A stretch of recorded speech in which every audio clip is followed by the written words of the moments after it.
మన ప్రభువును ప్రియ రక్షకుడైనటువంటి యేసుక్రీస్తు వారి యొక్క దివ్యమైనటువంటి పరిశుద్ధ నామములో మరొక సమయంలో దేవుని యొక్క వాక్యాన్ని మేము ఎదుగు తీసుకురావటానికి మీ మధ్యలో ఈ రీతిగా వాక్యాన్ని పంచుకోవటానికి ప్రభు ఇచ్చినటువంటి సమయాన్ని బట్టి ప్రభుని స్తుతిస్తూ ఉన్నాను, ప్రభుని ఘనపరుస్తూ ఉన్నాను, ప్రభును మహిమపరుస్తూ ఉన్నాను.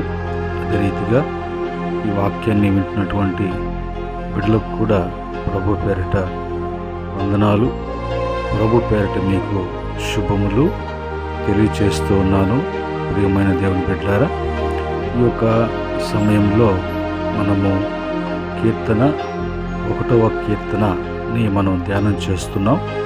1వ కీర్తన 1వ చరణంలో గడిచిన కాలంలో దుష్టుల ఆలోచన చొప్పున నడవక, దుష్టులంటే ఎవరో వాళ్ళ ఆలోచన ఎలా ఉంటాయో, మరి వాళ్ళ నడక ఎలా ఉంటుందో మనం గడిచినటువంటి మరి వర్తమానంలో తెలుసుకున్నాం. మరి రెండవ మాటగా పాపుల మార్గమున నిలువక, పాపం అంటే ఏంటి, మరి పాపులంటే ఎవరు, మరి ఏ విధముగా మరి జీవిస్తే పాప జీవితము అనేది గడిచిన కాలంలో చెప్పుకున్నాం. తిరిగి ఈరోజు మరి పాపుల మార్గం నిలువక మార్గములో అనేవి గురించి మనం చెప్పుకోబోతున్నాం. మార్గములు ఎలాగా ఉంటాయి, ఎలాంటి మార్గాల్ని పాపపు మార్గాలు అంటారు, అసలు మార్గం గురించి దేవుని వాక్యము ఏమని సెలవిస్తున్నదో మనము దేవుని వాక్యం నుంచి మనము కొన్ని విషయాలు మనం తెలుసుకుందాం. మొదటగా మరి మార్గం గురించి చూసినప్పుడు మానవుడు మరి ఎలాంటి మార్గంలో నడుస్తున్నాడో, మానవుడు ఎంచుకున్నటువంటి మార్గాలు ఎలాగుంటాయి, ఆ మార్గాలను కొని ఒకవేళ మరి నడుస్తూ ఉన్నప్పుడు దాని విషయంలో వాక్యం ఏమంటుంది, అసలు ఎలాంటి మార్గాలు మనం నడవాలి, మన మార్గం ఎలాగుండాలి అనే విషయాలను దేవుని వాక్యం నుంచి మనం చూద్దాం. ఇక్కడ మరి సామెతల గ్రంథము 14వ అధ్యాయం 12వ వచనములో, ఒకని ఎదుట సరైనదిగా కనబడు మార్గము కలదు, అయితే తుదకు అది మరణమునకు మరి నడిపించును, మరణ యొక్క త్రోవల్లోకి మరి ప్రవేశించినట్లుగా. ఇప్పుడు మరి మనిషి అనుకుంటున్నాడు తన ఎదుట సరిగా ఉన్నటువంటిది, తన ఎదుట ఉన్నటువంటిది, తను ఎంచుకున్నటువంటిది అతని దృష్టికి అది మరి మంచిదిగా అనిపిస్తున్నది. అయితే తుదకు వచ్చిన తర్వాత మరణమునకు అది నడిపిస్తున్నట్టుగా, మరణ త్రోవలలో తీసుకువెళ్తున్నట్లుగా. ఇదే మాటని సామెతల గ్రంథం 16:25లో కూడా, ఒకని మార్గము వాని దృష్టికి, పైన వచ్చి మరి ఎదుట, అతని ఎదుట లేట అతని దృష్టికి అది ఇక్కడ యథార్థముగా కనబడుతుంది, అయితే తుదకు అది మరణమునకు చేర్చును అని రాయబడు. కనుక మానవుడు ఎంచుకున్నటువంటిది, మానవుడు ఎదుట ఉన్నటువంటిది, మానవుడు చూస్తున్నటువంటిది, మరి ఆ మార్గము మరణ త్రోయలలోకి, మరణములోకి అది చేరుస్తుంది అని వాక్యము ఖచ్చితంగా చెప్తుంది. ఇందును బట్టి ఆ ఒక మార్గము మరి ఆ మార్గము సరైనది కాకపోతే, ఆ మార్గములో మరి మంచి అనేది లేకపోతే, ఒకవేళ అది చెడుగానే ఉంటే దాని వాక్యం అంటుంది పాపము చేసేటువంటి, పాపులు నడిచేటువంటిది అని రాయబడింది. తర్వాత బైబిల్లో సామెతల గ్రంథము 4వ అధ్యాయం 19వ వచనంలో, భక్తిహీనుల మార్గము గాఢాంధకారము, తాము దేని మీద పడునది వారికి తెలియదు. కనుక భక్తి లేదు, భక్తిహీనతలో ఉన్నారు. వాళ్ళు మరి ఎంచుకొని వాళ్ళు నడుస్తున్నటువంటి మార్గం అంతా కూడా భక్తి అనేటువంటి వెలుగు వాళ్ళ జీవితంలో ఇప్పుడు కూడా ఉండదు. ఒకవేళ భక్తి అనేటువంటి జీవితంలో వెలుగుమయంగా ఉన్న ఈ భక్తిహీనతను బట్టి వాళ్ళు ఆ వెలుగులో నడవటానికి వాళ్ళకి ఇష్టంగా ఉండదు. వాళ్ళకి చీకటి జీవితమే, చీకటి రాజ్యమే వాళ్ళకి ఎంతో ఆనందంగా సంతోషంగా ఉంటుంది. కాబట్టి వాళ్ళు మరి ఆ గాఢాంధకారంలో ఉండటానికే వాళ్ళు ఇష్టపడతారు. అందుకని యేసు ప్రభు, నేను లోకానికి వెలుగై ఉన్నాను, నేను మరి చీకటి ఎదుట, చీకటి ఉన్నటువంటి ప్రాంతాల్లో నేను ప్రకాశించినప్పుడు అనేక మంది మరి ఆ వెలుగును చూడక చీకటి జీవితమే వాళ్లకు బాగా ఉన్నట్లుగా వాళ్ళు ఆ యొక్క జీవితాన్ని వాళ్ళు ఎంచుకున్నారు. కనుక మరి భక్తిహీనుని యొక్క చివరికి దేని మీద పడుతున్నాడో, దేంట్లో పడుతున్నాడో, దానివలన అతనికి ఏమి సంభవించబోతున్నదో అని గ్రహించలేటువంటి పరిస్థితి.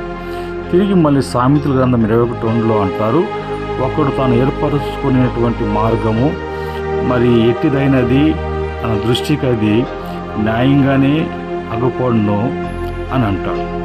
ఒకడు తాను ఏర్పరచుకునేటువంటి మార్గము ఎట్టిదైనను, అది ఎలాంటిదైనను తన దృష్టికి అది న్యాయంగానే కనిపిస్తుంది, మంచిగా కనిపిస్తుంది. అయితే అది అతనికి మంచిగా కనిపించి న్యాయం కనిపించిన దేవుడైనటువంటి మరి యెహోవా, ప్రభు అయినటువంటి దేవుడు వాళ్ళ యొక్క హృదయాలను పరిశీలన చేసేటువంటి వాడు. ఎందుకంటే ప్రభు పై రూపాన్ని చూసేప్పుడు కూడా ఆయన లక్ష్యం చేసేటువంటి వాడు కాదు. కాబట్టి మనిషి తన హృదయంలో ఏదైతే అనుకుంటాడో అదే చేయాలనుకుంటాడు, అదే జరిగించాలనుకుంటాడు, అదే విధంగా పోవాలనుకుంటాడు. కనుక ఇప్పుడు ప్రభు పరిశీలిస్తున్నప్పుడు అతని దృష్టికి అది న్యాయంగా అనిపించినా, మంచిగా అనిపించినా, మరి ప్రభు దృష్టిలో అది మంచిదిగా కాకపోతే అందులో పాపము ఉన్నట్లుగా కనిపించినప్పుడు మరి ప్రభు తన యొక్క మరి తన ప్రతిఫలమే అతను పొందుకుంటాడు. ప్రభు వలన అతను ఏ మేలు కూడా మరి పొందుకోలేని విషయాన్ని మరి గ్రహించాలి. అయితే ఇంకా బైబిల్లో మరి దోషభరతుని యొక్క దోషాలు చేసేటువంటి వారు ఉంటారంట. సామెతల గ్రంథం 21:8 దోషభరతుని మార్గము మిక్కిలి వంకర మార్గము, పవిత్ర కార్యములు మరి మార్గము, పవిత్రుల కార్యము యథార్థము అని అంటాడు. ఇక్కడ దోషము చేసేటువంటి వాడు, దోషిగా ఎంచబడుతున్నటువంటి వాడు, దోషాలు చేయటానికి పరుగులు తీసేటువంటి వాడి యొక్క మార్గము ఎప్పుడుగా వంకరి టింకరగా ఉంటుంది.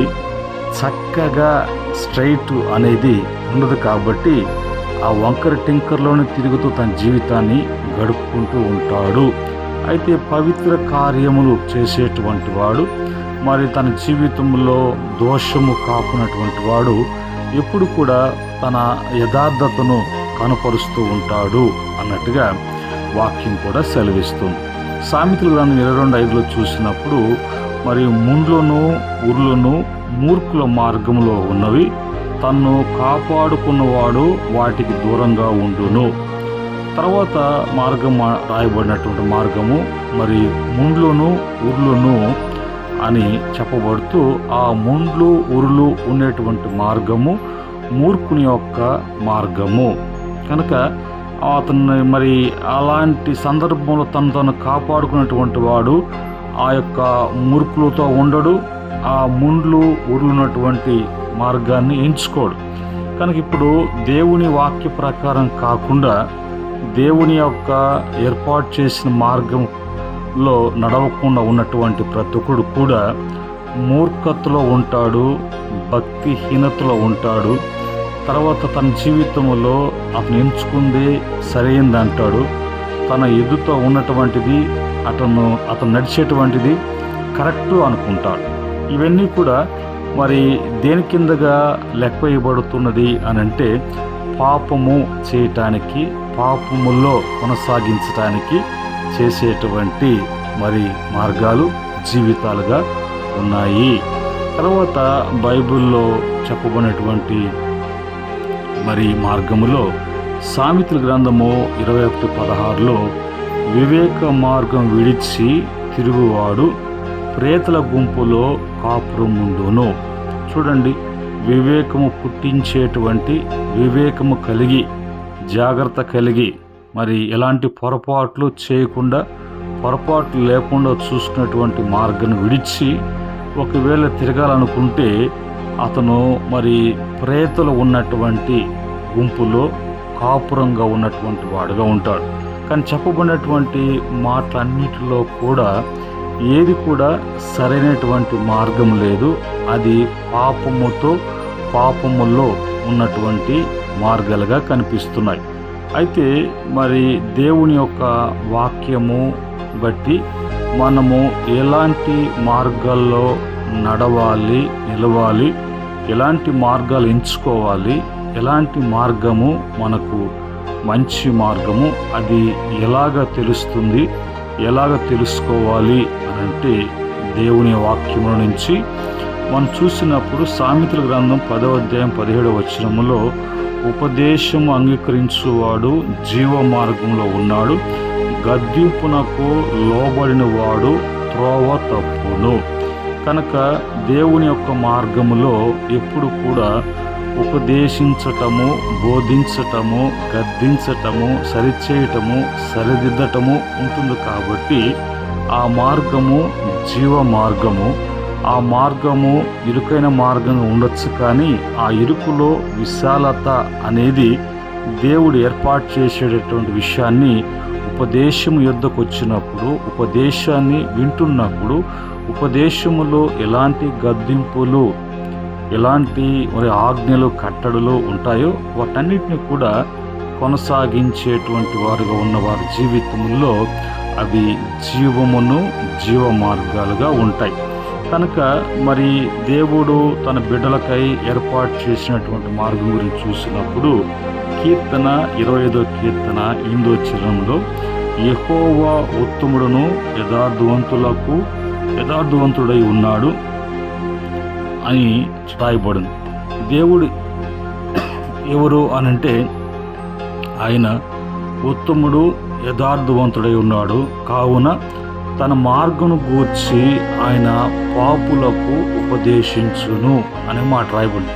కనుక ఇప్పుడు ఉపదేశము ఎవరికి ఉపదేశించబడుతుంది అంటే పాపములో ఉంటూ పాపములో కొనసాగిస్తూ తన దృష్టికి తన ఎదుట తన ఎంచుకున్నటువంటిది కరెక్టు అంటూ మూర్ఖంగా వెళుతూ ఆ మూర్ఖత్వములో ఉన్నటువంటి పరిస్థితుల ప్రభావంలో నష్టపోతున్నా కూడా అది తనకు మంచిది అనిపిస్తున్నటువంటి వారు పాపములో ఉన్నారని దేవుడు తన యొక్క ఉపదేశాన్ని వాళ్ళకి ఉపదేశిస్తున్నప్పుడు, అది అంగీకరించినప్పుడు వాళ్ళు మరి జీవములోకి, మరి జీవ మార్గములోకి నడిపించబడినటువంటి వారుగా ఉంటారు.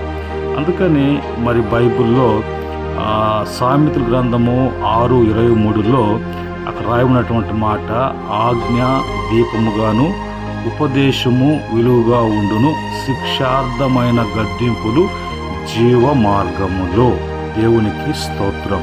చూడండి, ఇక్కడ మరి ఆ యొక్క ఉపదేశములో మరి ఎలాంటి మరి అది ఆ ఉపదేశములో మరి ఎలాంటి వెలుగు ఉంటుందో, ఆజ్ఞ ఎలాగా దీపంగా ఉపయోగపడుతుందో, ఎక్కడ కూడా ఎలాంటి పొరపాటు లేనటువంటి పరిస్థితి.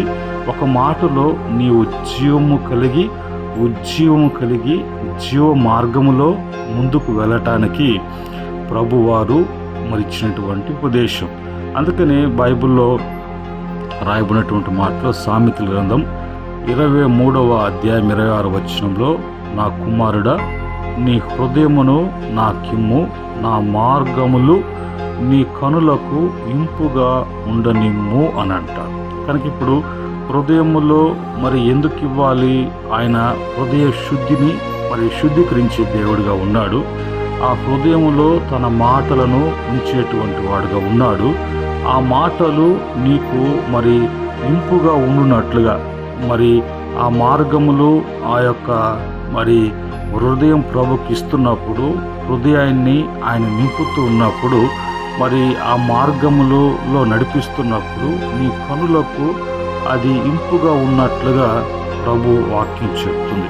కనుక ఈ మాటలను బట్టి ఈరోజు మరి దేవుని యొక్క మార్గము నీతితో కూడినటువంటిది, దేవుని యొక్క మార్గము యథార్థతో కూడినటువంటిది, దేవుని మార్గము జీవ మార్గము, దేవుని మార్గము మోక్ష రాజ్యం నడిపించేటువంటి మార్గం. యేసుక్రీస్తు వారు కూడా ఈ లోకములో ఆయన జీవించిన కాలములో ఒక మాట అన్నారు, నేనే మార్గమును సత్యమును జీవమునై ఉన్నాను, నా ద్వారా తప్ప ఎవరు కూడా తండ్రి యొద్దకు మోక్ష రాజ్యానికి జీవం గలుగా యుగయుగాలు జీవించేటువంటి మరి ఆ యొక్క లోకానికి ప్రవేశించాలంటే దానికి మార్గము నేనే. కనుక ప్రతి ఒక్కరు కూడా తన ఎంచుకున్నది తన దృష్టికి, తన దోషాన్ని బట్టి, తన భక్తిహీనతను బట్టి, తన మూర్ఖత్వాన్ని బట్టి నడిచేటువంటి మార్గంలో కాదు, కానీ యేసయ్య ఆయన ఈ లోకంలో జీవించి చూపించాడు, ఆయన నడిచి మార్గాన్ని చూపించాడు. ఆ మార్గమును నేనే అని ప్రభువారు అంటున్నారు. ఈ మాటలను బట్టి ఇవన్నీ కూడా ఉపదేశ రీతిలో, ఉపదేశ క్రమములో బోధిస్తూ ఉన్నప్పుడు ఆ యొక్క మాటలను అంగీకరించి ప్రభు యొక్క మరి మేళ్లను, ప్రభు యొక్క కార్యాలను జీవితంలో అన్నీ కూడా మంచి జరుగునట్లుగా నీ జీవితంలో ఎప్పుడు కూడా దేవుని యొక్క మేలు అనుభవించేటువంటి స్థితి, అలాంటి జీవితము, అలాంటి కృప మరి దేవుని వల్ల కలగాలి అంటే తప్పకుండా నీ మార్గము, ఏ మార్గంలో ఉన్నావో నీ మార్గము కరెక్టా కాదా అన్నట్లుగా ఈరోజు ఈ వాక్యాన్ని బట్టి సరి చూసుకున్నప్పుడు నువ్వు సరి చేసేటువంటి అనుభవంలోకి మరి ప్రభు యొక్క వాక్యము మరి కార్యం చేస్తుంది. అలాగా భక్తులు కూడా వాళ్ళు జీవించినటువంటి జీవితాలలో వాళ్ళ యొక్క మార్గాలు దేవుని మార్గాలై దేవునితో కూడా నడిచినటువంటి మార్గాలుగా కనిపిస్తున్నాయి. హానోకు మరి మార్గము ఎలాంటి మార్గమో, మరి అబ్రహాం గారు నడిచినటువంటి మార్గం ఎలాంటిదో, యాకోబు ఏ విధంగా నడుచుకున్నాడో, ఇస్సాకు ఏ విధంగా నడుచుకున్నాడో, నోవాహు ఎలాగా నడుచుకున్నాడో, ఏ మార్గాన్ని ఎంచుకున్నాడో, అలాగని యెహోషువతో ప్రభు చెప్పినప్పుడు యెహోషువ మరి దేవుడిచ్చినటువంటి ఆజ్ఞ మార్గములో ఎలాగ నడిచారో, అలాగే దావీదు, భక్తుడైనటువంటి దావీదు, అలాగే అపోస్తలుడైనటువంటి పౌలు గారు కూడా నేను మరి క్రీస్తును పోలి నడుచుకుంటున్నాను, క్రీస్తు మార్గాన్ని నేను వెంబడిస్తున్నాను, మీరు కూడా నన్ను పోలి నడుచుకోండి, ఎందుకంటే నేను ఆయన పోలి నడుచుకుంటాను కాబట్టి అని అంటారు. ఈరోజు ఈ మాటలను బట్టి మొదటి కీర్తన మరి మొదటి చరణములో రెండవ లైన్లో ఉన్నటువంటి రెండవ మాటని మార్గం గురించి మనం తెలుసుకుందాం. కనుక ఈరోజు ఇందుని బట్టి మన మార్గాలు ఎలాగున్నాయో మరి వాక్యాన్ని బట్టి పరీక్షించుకొని సరి చేసుకొని ప్రభు యొక్క హస్తాలకు మనం అప్పగించుకొని, సరికాకపోతే ప్రభు యొక్క ఉపదేశం నీకు ఉపదేశిస్తున్నప్పుడు అందును బట్టి జీవ మార్గం ఏదో, నాశనకరమైనటువంటి మార్గం ఏందో అని తెలుసుకొని ప్రభు యొద్దకు వచ్చినప్పుడు ప్రభు తిరిగి అన్నిటిని కూడా దూరపరిచి ఆయన మార్గంలో చేయి పట్టుకొని నడిపించేటువంటి దేవుడిగా ఉన్నాడు. మరి ప్రభు ఆ యొక్క జీవ మార్గములో మీకు సమస్తం కూడా సమృద్ధిని కలుగు చేసి నేను తృప్తిపరిచే దేవుడిగా ఉన్నాడు. ఇటు మాటలు మీకు ఆశీర్వాదకరంగా, దీవెనకరంగా ప్రభు మార్చునుగాక. ఆమెన్. ప్రేమగల తండ్రి, పరిశుద్ధుడా మీకు వందనాలు తండ్రి. ఈ మాటలను బట్టి బిడ్డలు ఈరోజు మార్గం గురించి విన్నారు కనుక మార్గాలు సరి లేకపోతే సరి చేసుకోవటానికి ఉపదేశాన్ని ప్రభు బిడ్డలకు ఇవ్వండి.